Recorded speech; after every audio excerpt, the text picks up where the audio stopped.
Hello and welcome to helpline. मेरा नाम है प्रिया और आज एक बहुत ही स्पेशल टॉपिक पर बात करने के लिए हम आ गए हैं डॉक्टर उमा मिश्रा के पास। मैम, सबसे पहला सवाल तो ये है कि लाइफस्टाइल बदला, ज़माना बदला, अब शादियां बहुत लेट से हो रही हैं। ऐसे में आपके पास भी बहुत सारे केसेस आते होंगे कि जो फर्टिलिटी के इश्यूज़ हैं वो बढ़ते चले जा रहे हैं, है ना।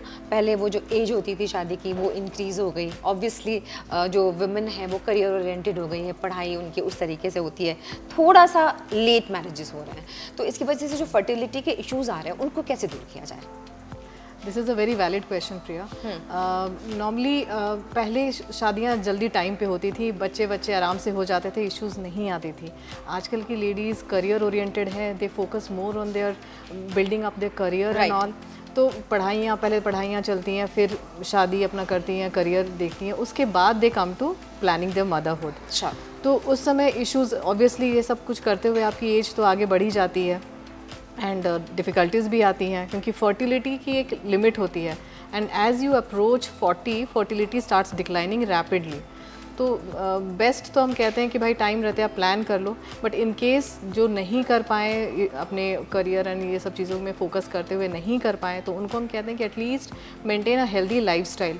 How can you take some measures to improve your fertility, अपनी फर्टिलिटी को कैसे मेंटेन करके आप रख सकते हो।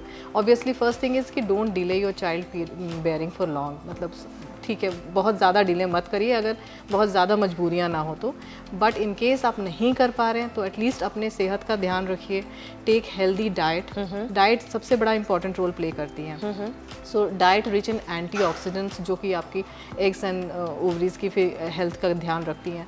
सो include lots of good proteins and carbs, complex carbohydrates हम कहते हैं, जो कि फ्रूट्स एंड वेजीज में होता है जी। तो ये सारी चीज़ें आप लीजिए अपने डाइट में। Eat a well balance diet, जिसमें कि अच्छे से हरी सब्जियां, 1 फ्रूट डेली हो, less of carbohydrates, less of fats and more amount of proteins हो जी। प्लस एक्सरसाइजेस, ये भी इम्पॉर्टेंट है।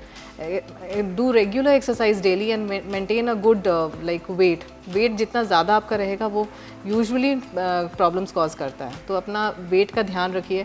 जो ओबीज़ हैं उनके लिए थोड़ी सी ज़्यादा प्रॉब्लम्स आती हैं कंसीविंग ऑल्सो, तो उनके लिए हम कहते हैं भाई जितना लूज़ कर पाओ, even 5% reduction in weight aids to the like issues things.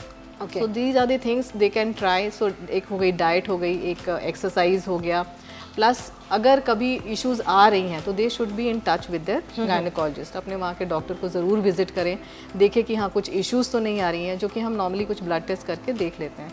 तो वो टेस्ट कर लें, उसमें कुछ इश्यूज़ आ रहे हैं, then actions can be taken in time.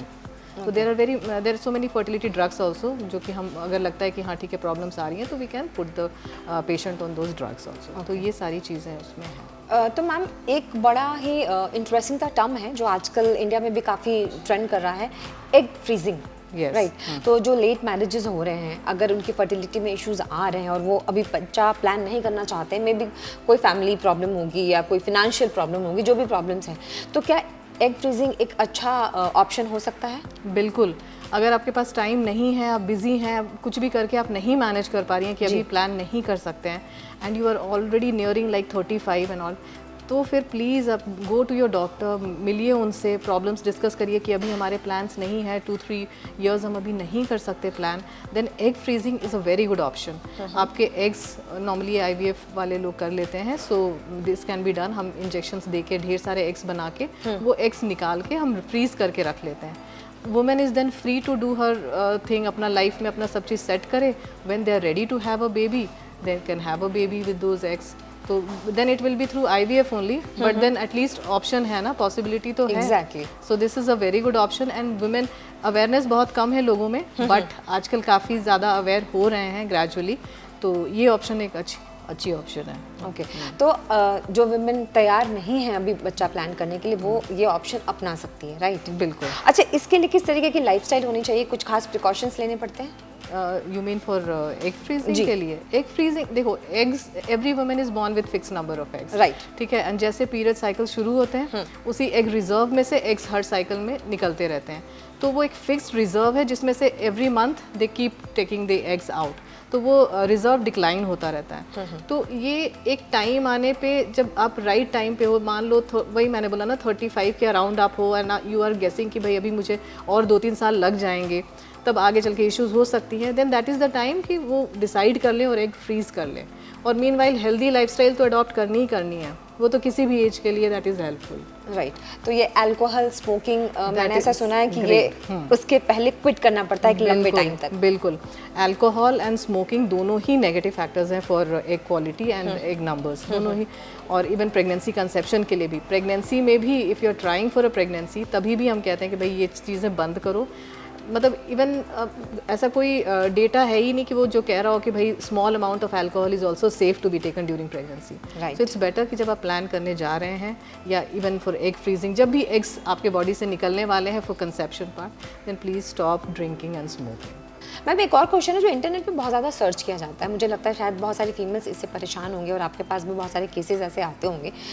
Irregular periods के बहुत सारे जो केसेस हैं वो ये बताते हैं कि कुछ लोग इससे एक्चुअली परेशान होते हैं, उनको लगता है कि मैं प्रेग्नेंट हो पाऊँगी या नहीं हो पाऊँगी, या फिर कभी कभी बहुत मिसअंडरस्टैंडिंग भी हो जाती है इसकी वजह से। तो एक्चुअली में ये मिथ है या फिर कैसे इसको ठीक कर सकते हैं, मतलब अपने दिमाग का जो ब्लॉकेज है उसको कैसे दूर कर सकते हैं? इरेगुलर पीरियड्स जो है ये रियल में प्रॉब्लम है आज के टाइम पे, और ये भी बेसिकली लाइफस्टाइल डिसऑर्डर ही है। और अगर आपके इरेगुलर पीरियड्स हैं तो there can be many reasons. Most common reason जो आजकल है दैट इज़ पीसीओडी, और इसके करके डिलेड पीरियड्स होते हैं, लंबे लंबे इंटरवल्स में पीरियड होते हैं। और इसका मतलब है अगर आपके पीरियड्स डिलेड हो रहे हैं तो ओवुलेशन भी कम हो रही है, तो इससे चांसेस प्रेगनेंसी के कम हो जाते हैं। ऐसा नहीं है कि जिनके डिलेड पीरियड्स हैं दे कांट कंसीव, हो ही नहीं सकता बच्चा, बट हाँ चांसेस कम होते हैं। सो दे शुड, जहाँ शुरू होता है डिलेड पीरियड्स होना या लंबे टाइम तक ब्लीड करना या 2-3 मंथ्स तक पीरियड ना आना, ये इश्यूज जैसे आते हैं तो they should seek the help of a doctor. उनको जाके मिलना चाहिए एंड टेस्ट होने चाहिए कि भाई कहीं कोई पीसीओडी के साइंस तो नहीं आ रहे हैं। अगर आ रहे हैं then they should be taking care of their lifestyle. Weight है तो वेट रिडक्शन के लिए जाना चाहिए, एक्सरसाइजेज रेगुलर उनको शुरू करना चाहिए, डाइट का अपना ध्यान रखना चाहिए। बिल्कुल, ये सारी चीज़ें अगर टाइमली वो एक्शन ले लेंगे तो चीज़ें इंप्रूव हो जाती हैं।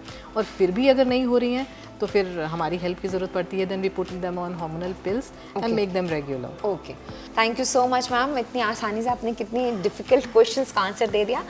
और अगर आपको भी मैम का ये वीडियो पसंद आया है, हेल्थ नाइन को सब्सक्राइब ज़रूर कीजिएगा, लाइक शेयर कीजिए, और अगले वीडियो में आपको कौन सा टॉपिक देखना है ये ज़रूर बताइएगा।